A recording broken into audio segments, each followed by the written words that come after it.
아멘. 우리를 언제나 어디서나 지키시는 좋으신 하나님을 찬양합니다. 우리를 지키시는 그 좋으신 하나님이 이번 한 주간도 또 5월 한 달도 우리를 지키실 줄 믿습니다. 특별히 우리 그 하나님께서 우리의 마음도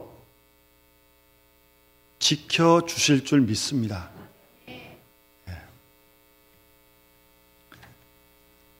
오늘 이 아침 주 앞에 나와 예배하는 우리 믿음의 식구들,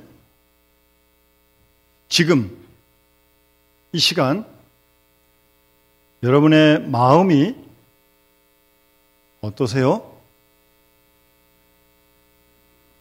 좋습니까? 감사한 일입니다. 안 좋으신 분도 몇 분 계신 것 같아요. 다 다를 테니까요. 그런데 좋은 분도 있고 안 좋으신 분도 있는데 혹 어떤 분은 내 마음이 어딨지? 혹시 그런 분도 계시지 않나 염려가 됩니다.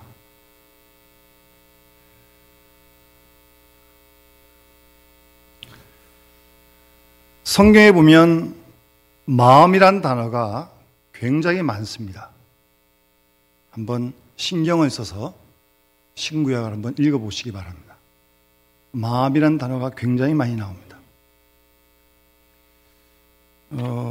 내 마음을 찢고 그런 말씀도 있고, 신명기 6장에 보면 마음을 다하고 힘을 다하고 뜻을 다하여 하나님을 사랑하라라는 말씀도 있습니다. 마음을 다해서 하나님을 사랑하라고 말씀하십니다. 그런가 하면 예수님께서 심령이 가난한 자, 심령도 마음이라고 해도 틀리지 않지 않습니까? 마음이 가난한 사람이 복이 있다라고도 말씀하셨고, 빌립보서 2장에는 그리스도의 마음을 품으라라고도 말씀하시고, 마음을 같이 하여 이런 표현도 성경에 보면 자주 나옵니다.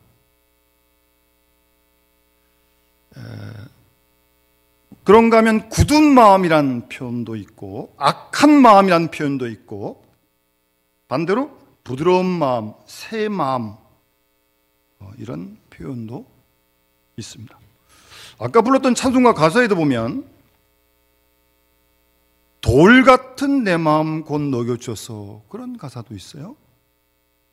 마음이 있는데 돌 같은 사람도 있어요. 또 그런가 하면 내 마음이 약하여 넘어지오니, 마음이 약해서 넘어지는 사람도 있습니다. 우리도 그런 경험이 있을 것입니다. 마음, 그 마음이 지금 여러분 어떠십니까? 어떤 상태에 있습니까? 건강하십니까? 혹시 무언가 좀 상처가 있습니까? 혹시 아픈 건 아니에요? 혹 더 무서운 건 내 마음이 어떤 상태에 있는지 모르시는 분은 안 계세요, 혹시? 세상 일이 하도 분주하고 바빠서, 밥 먹고 살기가 힘들어서, 눈을 뜨면 씻고 나가서 일을 하고 하루 종일 일하고 와서 잠자기도 바쁜데 내 마음을 돌아볼 여유가 없습니다. 시간도 없습니다. 눈만 뜨면 코앞에 일이 닥치니까, 그 일을 해야 되니까. 그런데 여러분, 마음을 돌아볼 여유도 없이 바쁠 이유는 없습니다. 잘 생각을 해보십시오. 제가 엊그제 어떤 신문을 보다 보니까 목사님 이름이 김요수아예요. 멋있는 이름, 김요수아. 그분이 더 멈춤이란 책을 쓰셨더라고요. 더 멈춤. 더는 영어고 멈춤은 한글입니다. 더 멈춤, 그런 책을 썼어요.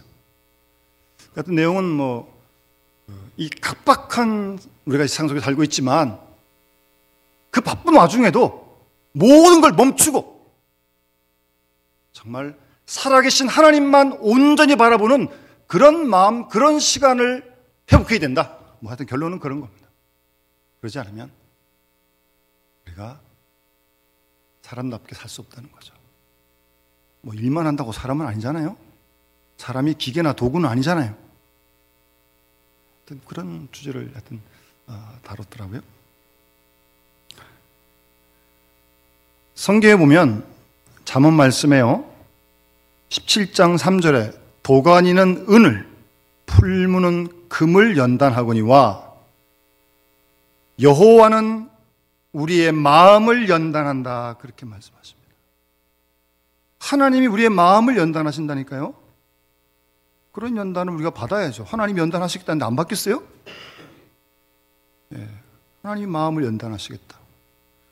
그리고 잘 아는 말씀입니다만 잠언 4장 23절에 보시면, 그래서 무릇 지킬 만한 것보다 더욱 내 마음을 지키라고 말씀하고 있습니다. 지킬 게 많이 있어요. 그런데 맨 먼저 마음을 지키라는 겁니다. 마음을. 왜요? 생명의 근원이 이에서 나기 때문이다, 그렇게 말씀하십니다. 마음을 잘 지켜야 합니다.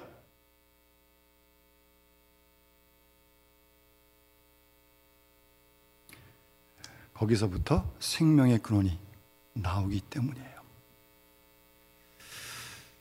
오늘 말씀을 같이 함께 나누면서요, 사실 오늘 이 비유는 뭐 조금 이렇게 각도가 좀 다르긴 합니다만, 씨 뿌린 자의 비유를 통해서 그 네 가지 밭을 말씀하시는데, 그 밭을 좀 우리가 생각을 해보면서 내 마음이 어떤 마음인지, 어떤 상태에 있는지 한번 좀 점검을 하고, 뭐 알아야 어떻게 고칠 거 아니겠습니까? 어떤 마음인지도 모르면 뭐 이건 뭐 아주 곤란한 거 아니겠어요? 네. 그래서 이 주님이 말씀하신 네 가지의 그 밭, 그 기준을 나한테 적용해서 내 마음이 어떤 마음인지를 잘 우선 진단을 하고, 그래서 그 마음을, 뭐 결론 답은 뭐 좋은 밭, 옥토와 같은 마음밭, 그렇게 되도록. 그래서 그 마음을 잘 지켜야 돼요. 우리 마음이 기계처럼 아침부터 저녁까지 하루 종일 그런 마음이 되는 게 아니잖아요. 조금만 뭐 일이 있어도, 아니 기분 나쁜 전화만 받아도 기분이 확 상하는데요. 마음이 확 변하는데요. 누구를 이렇게 뭐 만나도 마음을 잘 지켜야 돼요. 생명의 근원이 거기서 나니까요. 일단 마음을 건강하게 회복하고 그 건강한 마음을 잘 지키는 그런 지혜를 함께 하나님께 구하는 시간이 되었으면 하는 마음이 간절합니다. 사실 여러분, 그 히브리 사람들에게 있어서 마음이란 단어는요, 조금 이제 서양하고 조금 그 인간을 분해해 볼 때 조금 접근이 다를 수 있는데, 그냥 서양에서는 영혼, 육 이렇게 쉽게 영육 이렇게 분류하는데, 정확하게 이 마음이라는 게 영어에는 뭐 이렇게 저기 영어를 씁니다만 어쨌든 개념 자체는 동양적인 개념이에요. 마음이라는 건.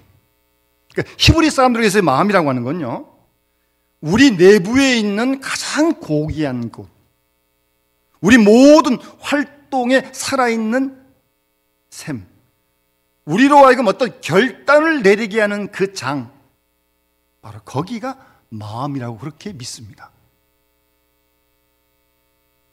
여러분들이 생각한 대로 다 여러분 활동하십니까? 움직입니까? 아니죠. 나쁜 짓 하면 안 된다, 알아요. 근데 보면 나쁜 짓을 하고 있어요. 몰라서 못하는 게 아니에요. 물론 그런 도리 있겠지만, 그러니까 생각이 우리를 지배하지 못한다는 거예요. 마음이라는 거예요. 마음. 우리의 모든 행동을 결정하는 자리가 마음이란 말입니다.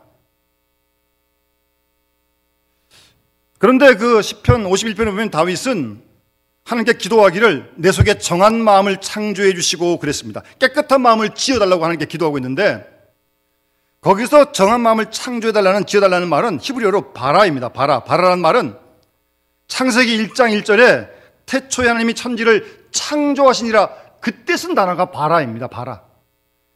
만들어달라는 뜻인데, 이 바라라고 하는 뜻은 하나님이 창조하시는 그때만 쓰는 단어예요. 그러니까 다윗이 하나님께 기도하면서 내 속에 정한 마음을 창조해달라고, 만들어달라고 하는 건 무슨 말씀이에요? 하나님만이 내 속에 깨끗한 마음을 만들 수 있다는 거죠. 여러분, 이런 마음 마음대로 할 수 있습니까? 기쁘자, 슬프자, 뭐 좋게 사랑하자, 마음이 마음대로 움직이게 돼요? 네, 그런 사람은 없습니다. 제가 일전에 전했던 다른 교회에서 어떤 목사님이 부목사님이 한 4분 계셨는데 저쪽 안에 계신 목사님이 시간만 나면 이 노래를 부르는 거예요. 아버지여 나의 마음을 맡아주관하시고, 하여튼 그 찬송을 자꾸 부르는 거예요. 뭔가 그 속에 뭔가 응어리가 담기는 것 같아요. 더 구체적으로 말씀하지 않고 내 아버지여 내 마음을 좀 맡아주관해 달라는 거예요. 내 마음대로 안 되니까 하나님이 내 마음을 좀 주관해 달라는 거 아닙니까? 하나님만이 우리의 마음을 주관하십니다. 하나님만이 우리의 마음을 움직이신다니까요. 저는 그래서 인간은 안 변하는 거야, 난 그런 말 안 믿습니다. 절대 그런 말 하지 마세요. 사람은 죽어도 안 변한대요. 그런 불신의 말이 어디 있습니까? 하나님이 바꾸시면 바꾸는 거죠. 무슨 자기는 못 바꾸죠. 하나님이 바꾸시면 천지를 창조하는 하나님이 마음 하나 못 바꾸겠습니까? 저는 그 말을 안 믿습니다. 사람은 안 변한대요. 자기를 보니까 그런가 보죠. 안 변하지 않습니다. 하나님이 바꾸시면 누가 안 변하겠습니까? 그런 말 하지 마세요.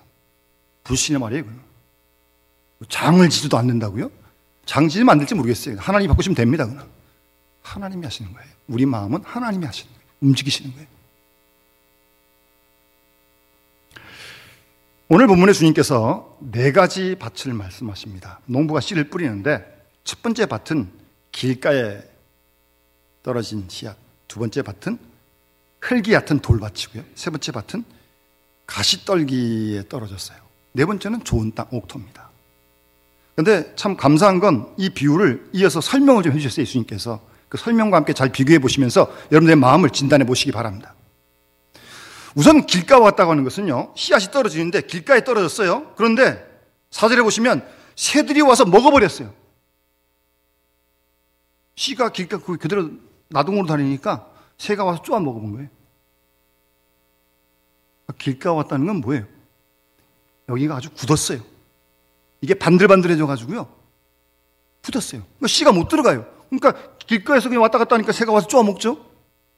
그러니 무슨 말씀을 들어도 무슨 열매가 맺히겠습니까? 못 맺힙니다. 안 맺힙니다. 길가와 같다는 말은 굳은 땅을 말하는 겁니다. 굳은 땅. 사람들이 많이 지나다녀서 닳고 다른 땅을 말하는 겁니다. 가끔 보면 이렇게 잔디밭이 크게 있는데 돌아가면 시간 걸리니까 가로질러 가잖아요. 한 사람이 가고 두 사람이 가고 세 사람이 가고 가다 보면 거기에 줄이 쫙 납니다. 달아가지고요, 줄이 딱 생겨요. 길이 원래 길 아닌데. 그와 같은 마음밭, 굳은 땅, 굳은 마음, 닫혀진 마음, 누구에게도 안 듣습니다. 하나님에게도 물론 안 듣고요. 무서운 사람들입니다. 이 사람들은 마음이 굳었어요. 꽉 닫혔어요. 완전히 닫혔어요. 들어갈 수가 없어요. 그런 마음이 있단 말입니다. 그러니까 고집스럽죠. 대단한 고집입니다. 또한 교만합니다. 진리를 받아들이지 않습니다. 자기가 다 옳습니까? 다 옳은 사람이 어디 있어요, 이 세상에? 나하고 달라도 진리가 있다면 마음을 열어야죠. 받아들여야죠. 근데 이 길가와 같은 마음은 절대 안 받아들입니다. 닫혔어요. 굳었어요. 물론 복음도 안 들어갑니다. 하나님 말씀도 안 들어가요. 어떻게 닫혔는데 사람 말은 안 듣지만 하나님 말씀 듣는다? 그렇게 안 됩니다. 사람 마음이라는 게 이렇게 자동처럼 절대 안 됩니다. 그렇게는. 그러니까 사람하고 마음이 닫힌 사람은요, 하나님하고도 열릴 수가 없습니다. 어떻게 사람하고 마음이 닫혔는데 하나님하고 열립니까? 생각은 그럴지 모르겠죠. 절대 안 됩니다. 사람하고도 열린 마음이 하나님하고도 열리는 거고, 하나님하고 열렸으면 사람하고 당연히 열려야죠. 그 마음이. 하나님이 사랑이신데 하나님 우리 마음을 주관하시는데 굳게 닫혀 있습니다. 아무 말도 누구 말도 안 듣습니다. 하나님 말씀도 안 듣고요. 그러니 무슨 결실을 맺겠습니까? 무슨 열매를 맺겠습니까? 아무런 변화가 없습니다. 상당히 우려가 되는 안타까운 마음입니다. 왜 그런 마음이 됐을까? 왜 그런 마음이 됐을까? 처음부터는 안 그랬을 거 아니에요? 많은 경우 자신이 어떤 경험한 그것만을 믿기 때문에, 자신이 경험한 것만을 절대시하기 때문에 굳은 마음이 되는 겁니다. 자신이 이 세상의 모든 걸 다 경험하지 않았잖아요. 그런 사람이 어디 있어요? 이 많고 많은 다양한 사회 속에. 그런데 자기가 경험한 것만, 그것만 가지고 그것을 절대화시키는 거예요. 그러니 마음이 다치죠. 그러니까 자기가 경험 외에는 절대 안 받아들입니다. 듣지도 않습니다.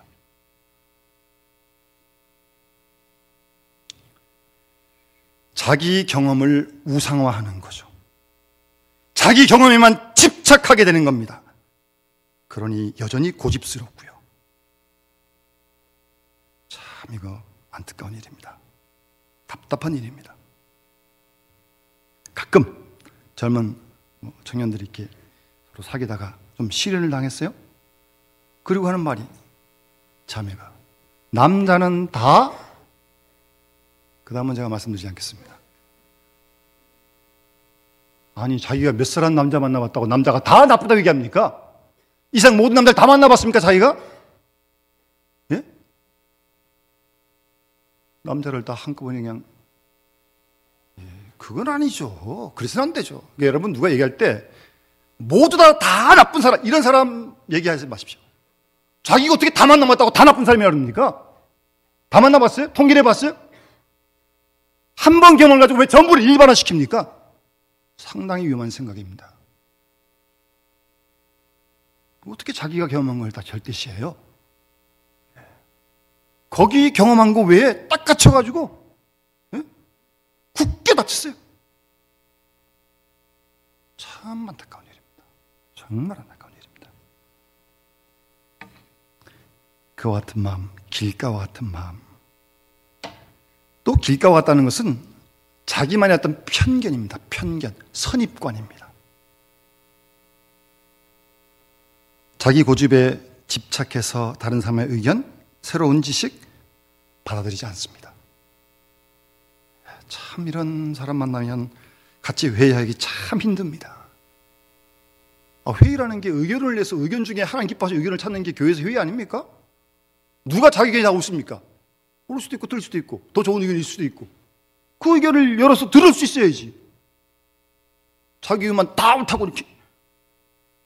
편견입니다. 편견. 마치 바리새인과 같이 사두개인처럼 그런 사람, 다 그런 사람들이었습니다. 하나님 자기 위한다는 사람 아니에요? 그 사람이. 율법 잘 지키는 사람 아니에요? 바리새인이. 그들이 예수를 죽이는 거 아닙니까 결국?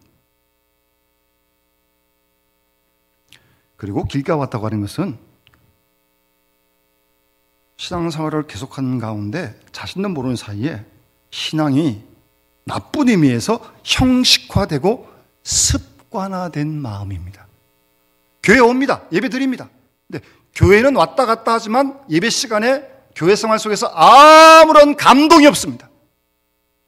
그래도 옵니다. 그래도 갑니다. 마치 오토매틱 자동차란 말입니다. 자동은 감정이나 생각 없습니다. 그냥 왔다 갔다 갔다 왔다 하면 되는 거예요. 신앙생활이 그래서 됩니까? 시간이 감격의 시간이고 시간이 은혜의 시간이 돼야지. 왔다 갔다 갔다 왔다 하면 되겠습니까? 이게 습관화가 형식화되면 되겠습니까? 상당히 본인에게도 큰 이건 아픔이죠. 우리 교인들이 대부분 이렇게 멀리 오시는 분도 많으신데 비 오는데 2시간도 걸리고 그 이상도 걸리시는 분도 왔다 갔다 5시간도 걸리시는데 이 시간에 우리가 은혜를 받고 감동을 얻고 용서의 기쁨을 회복하고 지친 무거운 마음을 회복하고 그런 역사가 일어나야죠. 길가와 같이 반질반질 달아서 습관만 남아있는 겁니다. 상당히 위험합니다. 그 속에서는 구원의 역사가 일어날 수 없습니다. 그러니까 우리의 마음이 길가와 같은 마음, 그 마음이 되지 않도록 계속 우리의 마음을 갈고 또 갈고 엎어야 돼요. 겨울 내내 어떤 땅을 봄에 쟁기로 어떻든 갈을 갖다가 땅을 갖다가 걸어서 엎어버리듯이 굳은 마음을 엎지 않으면 큰일 납니다.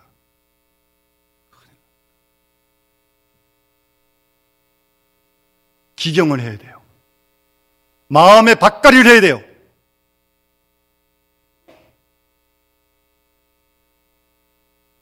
내가 내 마음을 갈지 못하면, 내가 내 마음을, 굳은 마음을 깨뜨리지 못하면 하나님이 깨뜨리십니다. 왜요? 우리를 사랑하시는 하나님이시니까, 깨뜨려야 되니까, 그 굳은 마음이 부서져야 되니까 하나님이 손을 대십니다. 두고 보십시오. 내가 겸손하지 못하면 하나님이 나를 겸손하게 만드십니다. 우리를 사랑하시니까요.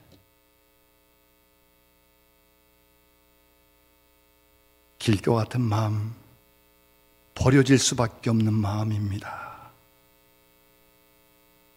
그래서 그 마음을 하나님은 옥토 같은 마음으로 계속 갈아가실 거예요. 갈아가십니다.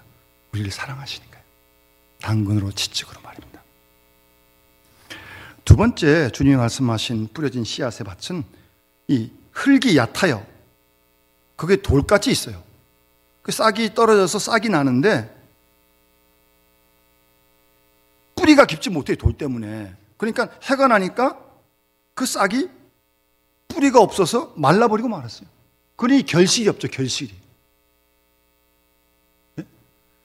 떨어져서 흙이 약간 있어요. 근데 돌밭이라 뿌리를 내리지 못하는 거예요. 그래서 설명해 보면 예수님께서 해석하시기를 돌밭에 뿌렸다고 하는 것은 말씀을 듣고 즉시 기쁨으로 받되 21절에 보시면 그 속에 뿌리가 없어. 뿌리가 없어요. 뿌리가. 그러니 해가 듣고 막 이렇게 더워지니까 뿌리가 없으니까 물이 안 올라오니까 말라버리고 말아요. 결국은. 그런 돌밭과 같은 마음. 깊이가 없다는 말입니다. 깊이 뿌리를 내려야 되는데 그 뿌리에 머무를 곳이 없어요. 깊이 내릴 곳이 없어요. 이렇게 나온 싹은 금방 말라버리고 만나는 겁니다. 하나님 말씀을 받아들이는데 전인격적으로 전적으로 위탁한 가운데 받아들여야 되는데 부분적으로만 받아들이는 거예요. 부분적으로만. 예를 들면 감정적으로만 받아들여요. 은혜 받아요. 구원의 기쁨이 있어요. 감격이 있어요. 할렐루야 아멘 다 해요. 그런데 왜 기쁘냐 물어보면 글쎄 잘 모르겠대. 왜 기쁜지 잘 모르겠대. 그냥 좋대요. 그렇게 되면 안 돼요. 그렇게 되면 기쁨이 오래가지 못합니다. 기쁜 건 기쁜데 왜 기쁜지도 알아야죠. 또 어떤 사람은 머리로만 받아들여요. 머리로만 지적으로 그래 옳은 얘기야 좋은 얘기야 끄떡끄떡합니다. 그래 가서 가슴이 안 뜨거워지면 움직이지 못합니다. 가슴이 안 뜨거워지면 행동으로 나타나지 않아요. 그러니 안 변하죠. 안 변하죠. 다 부분적으로 받아들여야 되는데 다 부분적으로 받아들이는 깊이 있게 뿌리를 내리지 못하는 거예요. 일시적인 기쁨이 있습니다. 찰나적인 기쁨이 있어요. 그러나 그 기쁨이 지속되지 못하는 것입니다. 여러분 예수 믿어 구원받았다는 거, 죄 사함 받는 거 얼마나 놀라고 감사한 일입니까? 그런 기쁨과 감사 있다면 나도 내 죄를 용서받았는데 나한테 잘못한 그 사람도 용서해야 되는 거 아니에요? 나는 용서받아 좋은데 기쁜데 남 용서 못해요? 무슨 그런 마음이 있어요. 예? 기쁜데 용서받아서 그럼 남도 용서해야지 그러면. 거기에 가야죠. 거기까지.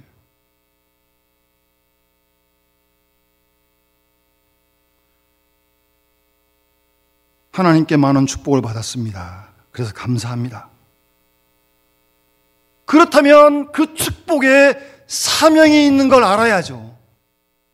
축복받고 고맙습니다. 감사합니다. 그걸 끝나는 게 아니라 이런 축복을 주신 내는 분명 이 받은 복을 인하여 하나님께 무언가 봉사를 하고 사명이 있다는 걸 깨달아 하는 거기까지 나아가야죠.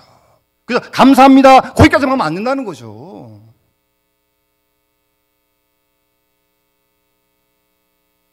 그러니까 그런 축복에 대한 감사는 오래가지 못합니다. 사명의 열매로 맺지 못하는 축복은 안개처럼 쉽게 사라지고 말 것입니다. 현재적이고 찰나적이고 순간적인 기쁨만 생각하는 가벼운 그런 신앙에 있어 머물러서는 안 된다는 겁니다.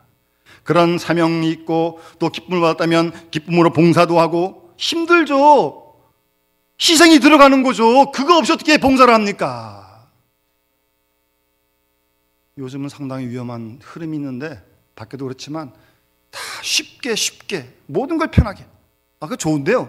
신앙생활도 그렇게 하려고 그래요. 쉽게 편하게 2000년 기독교 역사를 보십시오. 그런 기독교 역사가 어디 있습니까? 기뻐하니까 주를 위해 봉사하고, 봉사하니까 힘들고 수고스럽고 희생이 들어가는 거죠. 손 하나 까딱 안 하면서 뭐 입으로 물면 다 하려고 그러면 뭐 누가 못합니까? 몸으로 해야죠, 몸으로.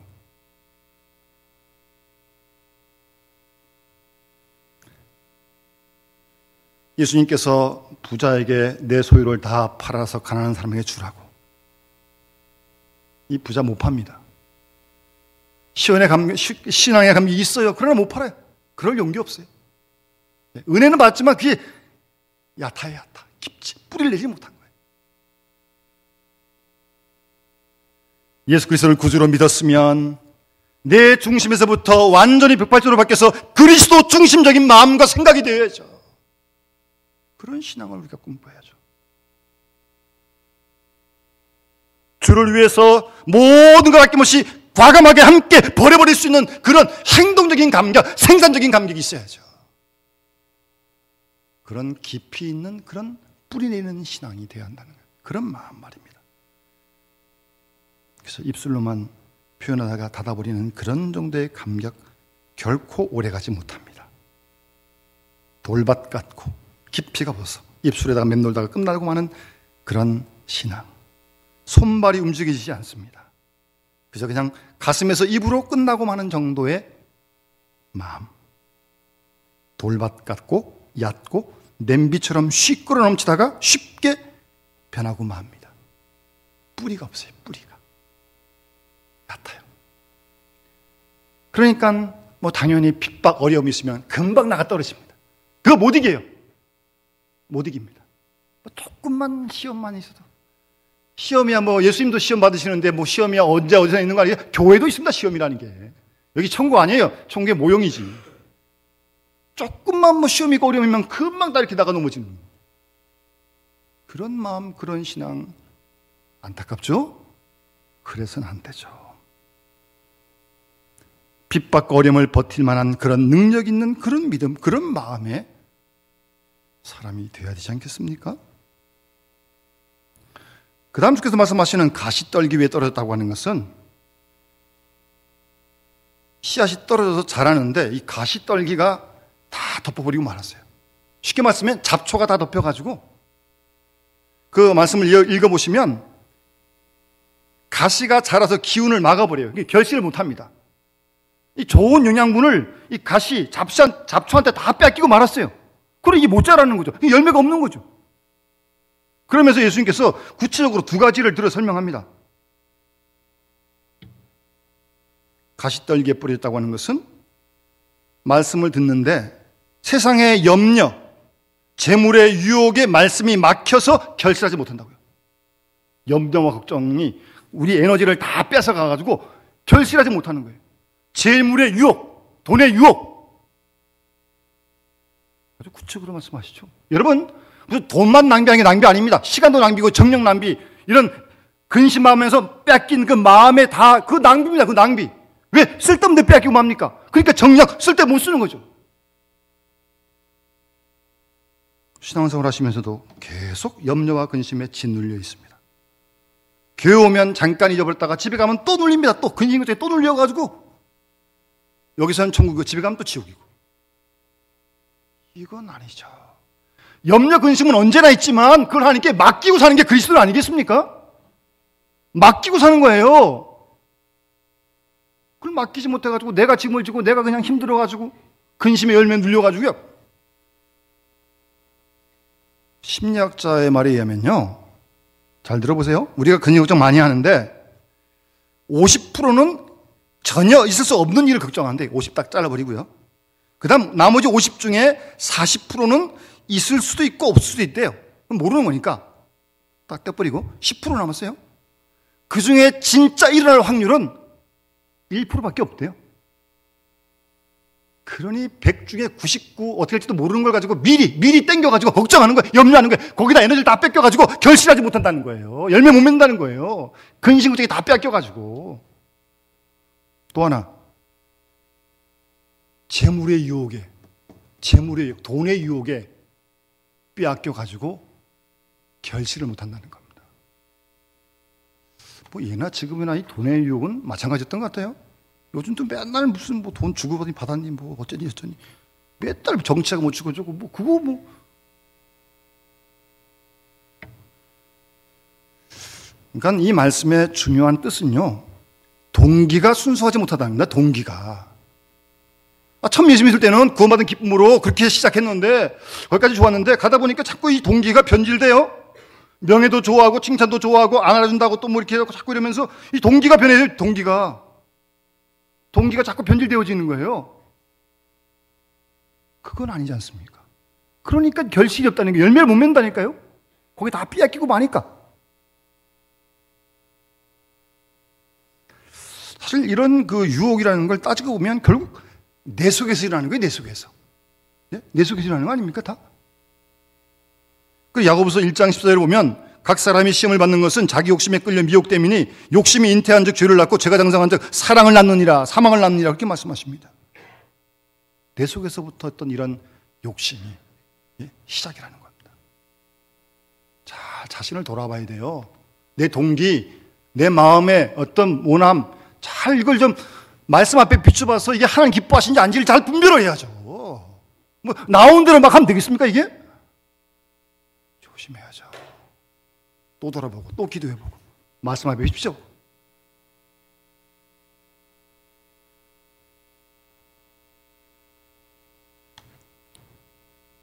우리 속에 있는 가시덤불을 다 불살라 버리고 그것을 갈아엎어서 기경하기 전에는 결단코 바른 신앙생활을 기대할 수 없습니다. 마지막 주께서 말씀하시는 좋은 땅, 옥토, 부드럽습니다. 돌이 없고 흙이 부드럽고 잡초와 가시덤불이 없습니다. 순수하고 깨끗합니다. 그리고 흙이 깊어서 깊이 말씀을 받아들입니다. 전인격적으로, 전적으로 수락합니다.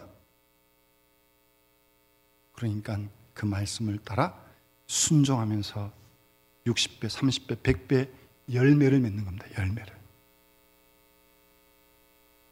여러분 어떤 마음이 되고 싶어요? 하나님은 우리의 마음을 고치십니다. 상한 마음을 감싸시고 잘못된 마음을 치료하십니다. 우리를 사랑하시니까요. 그래서 우리가 정말 마음으로 하나님 나라를 맛보면서 마음으로 기쁨으로 순종하면서 정말 하나님 앞에서 열매를 맺어갈 수 있는 그런 믿음의 사람들. 마태복음 8장에 로마 백부장이 하인이 아프다고 예수님께 와서 고쳐달라고 그러지 않습니까? 주님이 가시겠다니까 오실 필요 없습니다. 주님. 예? 가라면 가고 오라면 오겠습니다. 다만 여기서 말씀만 하십시오. 낫겠습니다. 대단한 믿음입니다. 온 이스라엘 중에 아무에게서도 이만한 믿음을 만나보지 못했다 말씀하시잖아요. 참 좋은 아름다운 복된 마음입니다. 사랑하는 여러분, 바쁘시죠? 힘드시죠? 여러 가지로. 그러나 마음을 꼭 살피셔야 됩니다. 생명의 근원이 거기서부터 나기 때문에 그래요. 우리의 마음을 잘 살펴보시고 본문에서 말씀하신 기준으로 점검해서 우리의 마음이 하나님 기뻐하시는 정말 좋은 밭, 그래서 씨앗이 떨어지면 순종하고 열매 맺는, 하나님께 영광 돌리고 주위 사람들에게 귀한 은혜를 끼칠 수 있는 그런 사람이 된다면 얼마나 좋겠습니까? 하나님 기뻐하시고요, 우리가 또 좋은 이웃들이 될 수 있고 말입니다. 올해 봄을 맞아서 우리 모든 믿음의 식구들의 마음에 밭가리가 새로 이루어져 정말 아름다운 좋은 믿음의 밭들이 되어서 하나님을 기쁘시게 해드리는 우리 영남의 가족들이 되어줄 수 있기를 주의 이름으로 축원합니다. 주신 말씀을 기억하며 455장 함께 찬송 부르겠습니다. 455장 부르면서 봉헌하겠습니다.